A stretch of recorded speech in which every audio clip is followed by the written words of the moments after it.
If you hold XRP, you have to listen to this video. So I think this video is going to give you a lot of clarity as to where the market is headed.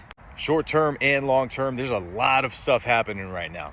So I'm going to point out the things that are most impactful, at least to me, what I'm watching the closest. Here we go. So first off, we have XRP still holding its level of support, actually making a little bit of a turn up down here in this downward trending channel. We have quite a lot of ground to gain just to even get back to the top of this channel. So I'm really just being patient until that point. However, the only other token that I really hold right now is HBAR. It is my largest holding actually by token amount. I hold significant amount more tokens of HBAR than I do XRP, but right now my XRP is by far my largest bag, by far, probably by 90% in terms of dollar amount. Now the HBAR chart, much like the XRP chart, has been in this downward trending channel structure for the past 6 months or so. And as you can see, HBAR, unlike XRP, is not down here along this line of support. It is actually retesting its upper level of resistance, looking like it's getting ready to break through. In my opinion, very short term, HBAR is probably going to be one of the easiest doubles, one of the easiest 100% gains in the market. It's only about 10 cents right now per token.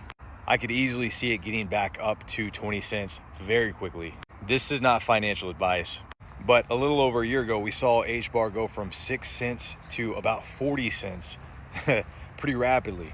So it's kind of like XRP in the fact that when it moves, it's a big mover. It's a fast mover. And there's a lot of opportunity in HBAR right now because it is so cheap. You can pick up a lot of these tokens. And I do think we are getting ready for a breakout really soon. And like I've been talking about, we are getting close to this blood moon, which happens to be 2 days after the next markup on the Clarity Act draft. I do feel like the government's getting ready to get this thing passed. And I've been showing you this blood moon indicator on the charts. It has been deadly accurate on determining really kind of bear markets and bull markets. Every time we get these big gaps in between blood moons, we have a bull market. And then every time we have a series of blood moons, we kind of go through either downward or sideways action. This honestly is probably the most accurate indicator I've seen. And like I said in my last video, JP Morgan back in the day stated, millionaires study charts, billionaires study astrology. Coach JV was actually the first person I ever heard quote that, but he did reference JP Morgan the first time I heard it quote it, and it was accurate.